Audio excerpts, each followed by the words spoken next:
I mean, is there any life lessons in your act? Because, I mean, God dang, many times we've been around together. A lot of our friends that have died, drugs, bullshit, stuff like that. I mean, you got any life lessons in your shows? Man, I used to say I want to make people think as much as I want to make them laugh. And then when I got a real look at the economy and how tough some people had it, I became a big believer in the power of the smile. Like, you know what? They can get the heaviness somewhere else. I mean, it's, you know, like with my books, people picked up little lessons about life. I'm not going to force a lesson on people. If the one lesson I try to pass on is that, you know, you don't let the situation define for you what being a success is. You know, like I always, you know, WrestleMania moments become part of it's part of the lexicon. You know, so I refer to things as this is my WrestleMania moment. You know, like I had a thing where I was doing a little Santa Claus appearance because I have a weakness as you know, for Santa, and I was doing it for a friend of mine who has a side project with Nora Jones, and I come in, I show up late, I almost left, I was cursing out loud, the GPS tell me I'm on the Brooklyn-Queens Expressway, and I could see the BQE over me. I was on the verge of leaving, and I looked in the mirror, and I said, if you don't go back in there, and I got my beard bleached white, and you know, my skin's all burned underneath, you don't go back in there, do the best job you can. You don't deserve to wear this. And so similar lessons to what you're doing in wrestling. And then when I walked in, it was like entering the land of Oz, you know. And I walk up there, I say my little piece. Nora Jones goes to sing Silent Night, and I'm looking at a microphone, and Nora Jones about 8 feet away from me, and I thought to myself, if you don't walk up there and start singing Silent Night with Nora Jones as Santa Claus, you regret it for the rest of your life. Cactus freaking Jack.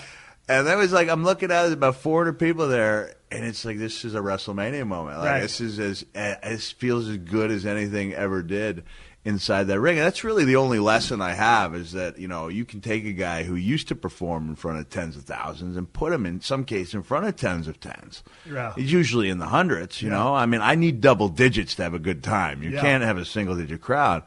But I'm enjoying it, and I have to go back to 2000 when I was the commissioner to think of a time when I had this much fun. Right. And from just a financial perspective, Laura and I have stayed friends all these years because I was not shy about making that 203 phone call when I thought the paycheck was a little light. You got to. And this is a life lesson to any of the boys out there listening to this podcast. Hey, man, you got to rattle a cage sometimes in regards to payoffs.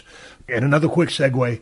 I always tell guys, these youngsters coming up, always ask the house, know your spot on the card, who you work with, and time is, you know, when it comes to buck for promotion, you will have some concrete evidence, and you will have learned the system. Continue your story. I know people want to hear us talk wrestling, and you had Zach on a few weeks ago, and I felt like I had to write something about the Zack Ryder case, and I was going to call it the tragedy of Zack Ryder, and then I watched the evening news and saw real tragedies and ended up calling it the sad case or sad story of Zack Ryder. The saddest part about that whole situation is when I asked him what happened, he said, I don't know. I said, you never asked? And he shook his head and he said, no. Like, you need to, like, that's one of the big tests, like, above and beyond what you can do in the ring. You need to make that knock on that door and state your case. And in his situation, he had a rock-solid case. He could point to merchandise. Yeah. He got himself over on YouTube. I mean, you know. Great little show. Yeah. Long Island, IZ. IZ, yeah. And people respond and say maybe he didn't have legs. He'd have to tweak the. Yeah, he would have to. But, you know, you need to give something a shot. Case. Yeah. I mean, hell, the kid got himself over.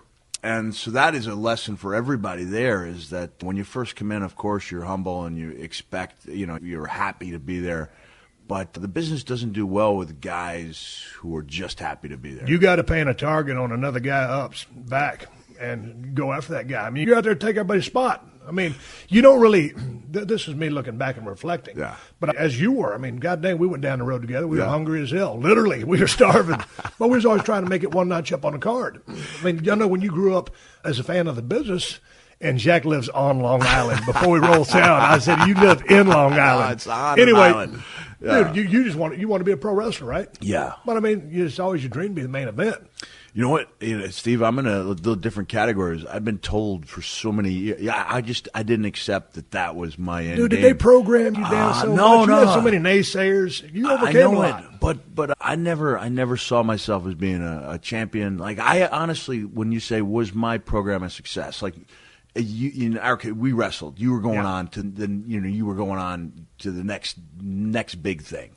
When I had The Rock, it was because he was about to wrestle you. Like I knew my role and I accepted it. I mean, to this day, when people say like, "Do you think you don't get enough credit?" That you're not up there with.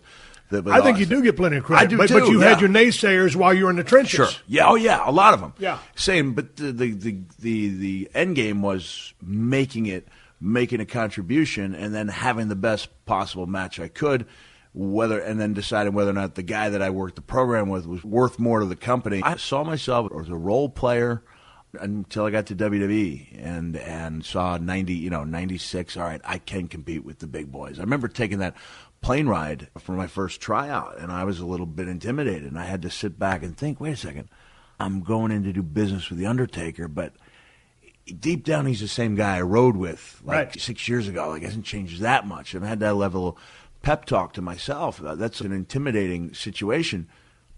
So then tell me these phone calls you would have with Jim Ross, because you're I changed my tune. You must be vociferously. He used lexicon. I come back with vociferously. This is a wrestling podcast. There's some dumb bitches out there thinking, what the fuck are they talking about? Cheers. To this day, I can't say the word trepidatious without thinking of you. That was like, Pat, why are you being so trepidatious? Even used it in my Hall of Fame speech. Trepidatious is a good New York Times #1 best-selling author word for hesitant. Well, I got trepidatious from a Randy Macho Man Savage promo. He goes, trepidation is the word of the day, and went on to discuss his match with whoever it was at the time. Tell me about these phone calls with Jim Ross. How heated would they get? Because I talk to Jim all the time. So obviously you guys are still great friends. It's a wonder. Because how hot and heavy did you stand your case? Fairly hot, fairly heavy, but not too frequently. It always meant something when I called. Yeah, you're not pissing and moaning every paycheck. You got to pick your spots. But it was somewhere around 98, I think, when I realized that I was. I think I realized I was a player before the world got the message, on that Monday night show where all the people turned the channel. And, I did state my case, and, Vince respected that. JR would go to Vince, and they would usually be able to something a little extra, and in a couple cases, a lot of extra money. And, and I think that was as big a battle as anything you'd be part of in the ring, was just fighting for what you thought you were worth. And speaking of what you're worth, when I came into the WWF as a ringmaster, I'd been down at WCW, and I'll talk about WCW money. When I left there, I was making about $275. My first year in the WWF, I made about $100,000 less than that. Then I started getting hot that next year. Yeah. And real hot, and it was coming on pretty fast. And this was back in the day when they would bring your W-2 or your 1099, whatever your tax return form is, at the building and hand it to you. And it was at a TV taping. It was a Monday Night Raw. I remember like it was yesterday. And many things I forgot from all the steel chairs. Yeah. I got my 1099 or whatever you call it, and I looked at it, and it said X amount of dollars. Man, I thought I'd really smoked everybody's ass at that point, and my pay didn't reflect that. And I was walking around in a pretty bad mood, and JR comes up to me and goes, what's going on? I said, hey, man, I just got my gimmick. And I said, I don't believe this is what I made. I should have made this. Well, let me talk to the old man. He went and talked to the old man. The old man made up the difference. And that was my big boost on the way to starting to make the coin that would come back in the day. But I voiced, and stated my case and was pretty firm on it because I thought I'd had a killer year. Yeah. And so, but that was my first case of really having to start bucking for a promotion. But if you don't buck, Nick, to you youngsters out there, you got to buck because you got to learn. Have you seen Drew McIntyre since he left WWE? Wasn't he just on TV a while ago? In Scotland. Oh, he's in Scotland. No, I haven't. Nice kid, right? Nice young man. I met him one time. Seemed to be about where he should have been on the card. He reached out to me via social media. What do you think I should do? And I said, watch WWE Countdown, and watch what Paul Heyman says about Stone Cold Steve Austin when he left WCW. How Paul's secret was he took that anger that you had and the frustration and let you channel it into something productive. I said, watch that and learn from it. And a couple weeks later, I get this thing. He says, Drew says, would you be willing to watch something? I said, sure, I'll give it a view tomorrow. And when I say that, who knows? Might be weeks before. I said, you know what? I owe it to this kid to watch this thing now. And it was like watching a different human being. Like if anyone had said, do you think Drew Galloway, real name, has that inside of him? I would have said, no, he's a mid-card guy, love him on 3MB, not a main event guy, never will be. And in 10 minutes, he changed my mind. And I'm not knocking WWE because they were working with what they thought they had. But I think he's somebody in the same way that when I left WCW in both 90 and 94 and wanted to come back as a different guy to be taken more seriously, he's somebody I think the company needs to have an eye on, because I was like, wait a second, I forgot this guy's 6'7". He's 270 pounds. He's ripped. He's a good-looking kid. Right. And I'd never seen a dose, like a thimbleful of aggression in him. And it was like all there in Scotland. I mean, feeding off the crowd, announcers calling it like a match. It was really exciting with your lot in life. You do something about it.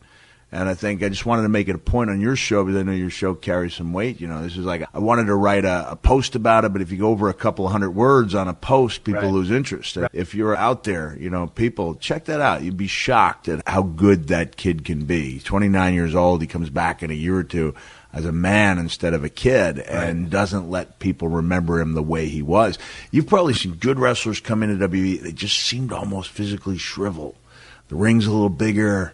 Everybody's 6'6", 270, and unless you got in your head that you absolutely positively belong there, you just you shrivel up psychologically. The legend Mick Foley. We're talking about all kinds of bullshit here today on the show. I'll take a pause for the cause and a word from my sponsors. Coming right back with the one and only Mick Foley.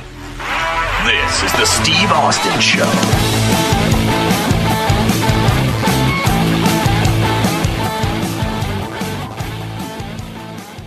Do you own a home or condo? Or perhaps you rent a house or apartment? Sure you do. And Geico knows it can be hard work, because whether you own or rent, you still have to fill it full of your stuff. Your furniture, the flat screen, and all the boxes of stuff that have been sitting there ever since you moved in, but haven't unpacked. It's hard to find the time, right?